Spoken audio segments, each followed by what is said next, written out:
Welcome again. आज हम पढ़ने वाले हैं chapter cell fundamental unit of life and हमने फिजिक्स कंप्लीट कर ली है, केमिस्ट्री कंप्लीट कर लिया एंड आज हम बायोलॉजी को कर रहे हैं जो कि मेरा फेवरेट है एंड मोस्टली स्टूडेंट्स का भी होता है। तो सबसे पहले हम एक बेसिक चीज जानते हैं जो हमने 8th क्लास में भी पढ़ रखी है। Organism, there are two types of organism. दो टाइप के ऑर्गेनिजम्स होते हैं, unicellular and multicellular. Unicellular organisms are the organism which are made up of single cell. मतलब unicellular organism वो organism होते हैं जो बस एक सेल से बने हैं and multicellular organisms are the organism which are made up of multiple cell. जैसे कि उसकी नाम में ही मल्टी आ रहा है तो मतलब वो ऑर्गेनिज्म जो बहुत सारे सेल से बने हैं उसको हम मल्टी सेलुलर ऑर्गेनिजम्स बोलते हैं। इसका एग्जांपल हो गया प्लांट एंड इसका एग्जांपल हो गया अमीबा, पैरामीशियम एंड हम जो है, हम बताओ यूनिसेलुलर है या मल्टी सेलुलर ऑर्गेनिज्म? हम है मल्टी सेलुलर ऑर्गेनिज्म बिकॉज हम बहुत सारे सेल से बने हैं। नर्व सेल हो गया, पता नहीं कौन कौन से सेल से बने हैं, तो मतलब हम मल्टी सेलुलर है। तो हम भी इसके एग्जाम्पल में आते हैं, एग्जाम्पल ह्यूमन बींग्स। एंड अब सेल मेम्ब्रेन। तो सेल मेम्ब्रेन क्या होता है, अब हम इसको एग्जाम्पल से नहीं डायग्राम से समझेंगे। तो देखो हमने पढ़ा था कि जो हमारा सेल होता है उसका डायग्राम कुछ ऐसा होता है, जो हमने 8th क्लास में पढ़ा था। ये हमारा न्यूक्लियस होता है, ये हमारा सेल मेम्ब्रेन होता है, ये होता है सेल मेम्ब्रेन। जो आउटर मेम्ब्रेन है उसको हम सेल मेम्ब्रेन बोलते हैं एंड जो इनर छोटा सा है उसको हम न्यूक्लियस बोलते हैं। ये साइटोप्लाज्म होता है। तो देखो ये जो सेल मेम्ब्रेन है, the outer membrane of a cell, मतलब एक सेल की जो आउटर मेम्ब्रेन होती है उसको हम सेल मेम्ब्रेन बोलते हैं। इसका काम क्या होता है? इसका काम होता है कि ये अलाउ करती है एंट्री, ये एंट्री अलाउ करती है। इसको हम एग्जांपल से समझेंगे। जैसे आप जाते हैं हम मूवी देखने, मान लो हमने धुरंधर मूवी देखने गए, तो हम गए थिएटर में, तो वहाँ पे गार्ड्स होते हैं। पहले हम चेकिंग करते हैं कि मतलब हम कोई सामान तो ऐसा नहीं ले जा रहे, कोई कुरकुरे वगैरह तो नहीं ले जा रहे कि भाई मस्त वहाँ पे बैठ के खाएंगे, तो वो चेक करता है। तो मतलब वो भी एंट्री अलाउ करता है। तो इसको भी एक बॉडी गार्ड समझ लो, मतलब एक ऐसे जो गार्ड समझ लो, इसको भी सेल मेम्ब्रेन को एक ऐसा गार्ड समझ लो जो सबकी चेकिंग करता है, सबको अलाउ करता है कि तुम अंदर जा सकते हो या नहीं जा सकते हो। तो ये किन किन चीजों को अलाउ कर देता है? ये अलाउ करता है, इसके जो बेस्ट फ्रेंड्स हैं उनको अलाउ करता है, CO2 को अलाउ करता है और वाटर, फूड, इन सबको अलाउ कर देता है वो। ये बढ़िया है, इन सबको गार्ड अलाउ कर देता है। लेकिन किन किन चीजों को प्रिवेंट करता है? जैसे वेस्ट मटेरियल हो गया, तो इन ऐसी जो बेकार चीजें होती हैं उनको ये प्रिवेंट करता है अंदर एंट्री लेने से। अब देखो जैसा हमारा सेल मेम्ब्रेन होता है वैसा ही मेम्ब्रेन बायोजेनेसिस, ये भी एक टर्म है।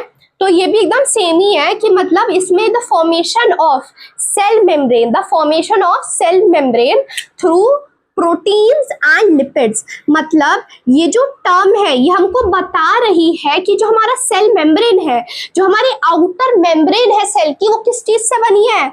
वो बनी है प्रोटीन से और लिपिड से। ठीक है, तो ये तो बहुत आसान सी चीज हो गई। मेम्ब्रेन बायोजेनेसिस, इसका आप स्पेलिंग देख लेना। अब देखो बहुत इंपॉर्टेंट क्वेश्चन है, ये यूजुअली हर एग्जाम में आता है। तो वो है कि why cells are called selectively permeable membrane? What do you mean by selectively permeable membrane? इसका मतलब होता है कि जो सेल है, जो सेल की मेम्ब्रेन है, वो वो उसको सेलेक्टिवली क्यों बोलते हैं? जैसे मान लो एक एग्जांपल समझते हैं। एक लड़का है चिंकू, क्या नाम है उस लड़के का? चिंकू। कहाँ पे लगाए हम, ये अलग से बॉस बना दे रहे हैं, ये चिंकू। अब ये जो चिंकू की है मम्मी, भाई ये तो मम्मी है, भाई राजा है यहाँ की, चिंकू की है मम्मी। तो चिंकू की मम्मी ने बनाया आज दाल, आज बनाई दाल, ओए होए। फिर इसने जाके पूछा मम्मी से कि मम्मी आज खाने में क्या है मामा? फिर उसके बाद इसकी मम्मी ने बोला आज है दाल। तो फिर इसने बोला, ये रोने लगा, मम्मी दोबारा दाल बनाते यार, मुझे नहीं खानी दाल। तो ये क्या है, ये चूजी है, इसका मतलब इसको अच्छी नहीं लगती दाल, तो ये दाल नहीं खाएगा। वैसे ही चिंकू के जगह सेल मेम्ब्रेन को रख लो। सेल मेम्ब्रेन को जो चीजें अच्छी नहीं लगती वो नहीं अंदर लेता, लेकिन जो चीजें सेल मेम्ब्रेन को अच्छी लगती है, जो यूजफुल होती है बॉडी के लिए, वो अंदर ले लेता है। तो क्या पता चला हमें, इससे पता चला कि जो सेल मेम्ब्रेन है वो है चूजी, वो है सेलेक्टिवली परमिएबल मेम्ब्रेन। चूजी, जो मैंने आपको वर्ड बताया चूजी, चूजी के जगह आप रखोगे सेलेक्टिवली परमिएबल मेम्ब्रेन।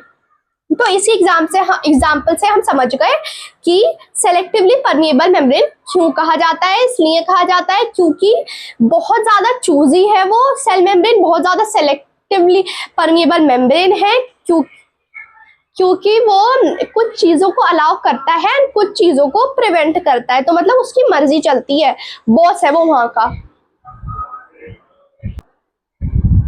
अब हम पढ़ेंगे ऑस्मियोसिस एंड डिफ्यूजन। तो ये जो ऑस्मियोसिस है ये अलग टर्म है, डिफ्यूजन अलग टर्म है, मतलब एकदम वाइस वर्सा टर्म्स है सब।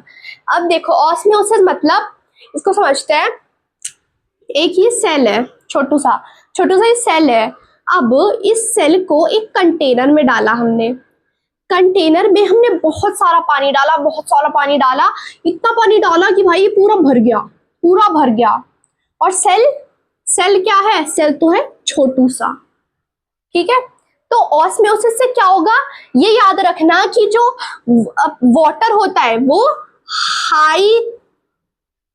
हाई टू लो जाता है, high solution to low solution जाता है।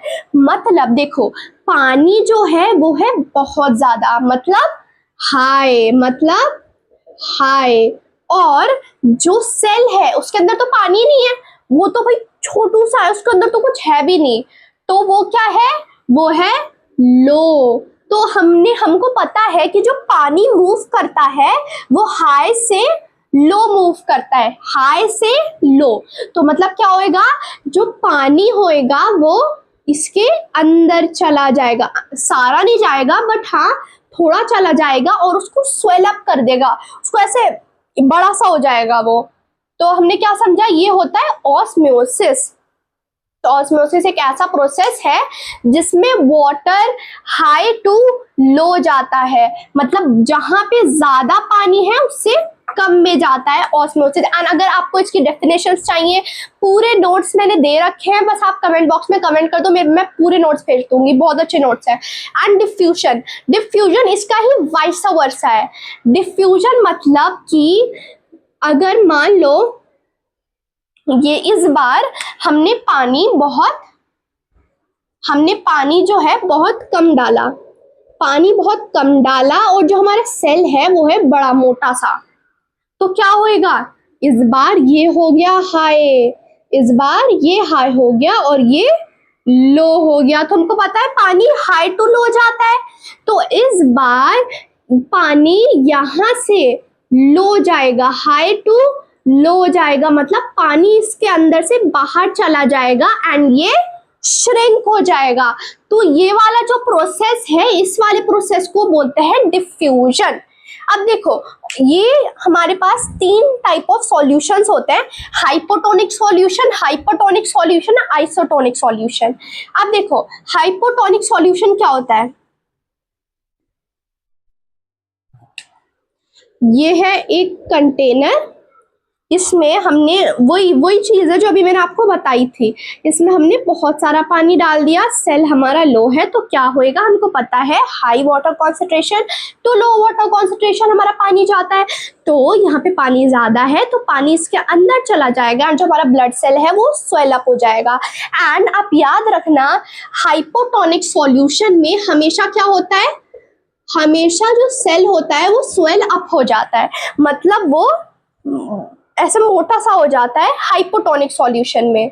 अब देखो स्पेलिंग का देखना, एक होता है हाइपोटोनिक, हाइपर, हाइपो, हाइपर, तो मतलब 2 अलग टर्म्स हैं, बहुत ज्यादा सेम लगती है देखने में। तो हाइपोटोनिक हमने समझ लिया कि स्वेल अप हो जाता है, और हाइपरटोनिक सॉल्यूशन में क्या होता है, जैसा मैंने अभी बताया कि अगर पानी कम डाला हमने, सेल हमारा थोड़ा बड़ा है, पानी इसमें ज्यादा है, तो क्या पता है, हाई टू लो, तो ज्यादा पानी है तो ये बाहर निकल जाएगा एंड ये हो जाएगा छोटू सा, श्रिंक अप हो जाएगा, ये हो जाएगा श्रिंक, और इसी सॉल्यूशन को हम बोलते हैं hypertonic solution. And isotonic solution में क्या होता है, आइसोटोनिक सॉल्यूशन में होता है कि हमने जो पानी है वो मीडियम रखा एंड जो हमारा सेल है वो भी ना ज़्यादा बड़ा है ना ज़्यादा छोटा है, तो उसमें क्या होता है, बाहर का पानी भी सेम है, ना हाई है ना लो है, अंदर का पानी भी सेम है, ना हाई है ना लो है, तो इसमें पानी ना अंदर से बाहर जाएगा, ना अंदर से बाहर जाएगा, ना बाहर से अंदर आएगा, क्योंकि पानी तो सेम है, अंदर भी पानी इक्वल है, बाहर भी पानी इक्वल है, तो इसलिए इस वाले सॉल्यूशन को हम बोलते हैं आइसोटोनिक सॉल्यूशन, जिसमें सेल में कोई चेंज ही नहीं होता है, नो चेंज। तो ये आज की वीडियो के लिए हम इतना बहुत करते हैं। And guys please like comment, and अगर आपको कोई भी डाउट है कमेंट सेक्शन में लिख दो, मैं वो डाउट का क्वेश्चन भी दे दूंगी, एंड नोट्स भी चाहिए तो मुझे बोल देना, ठीक है। सो बाय, लाइक, सब्सक्राइब एंड बहुत सारे व्यूज आ जाएं प्लीज, मेरे दुआ करो गाइस, बाय।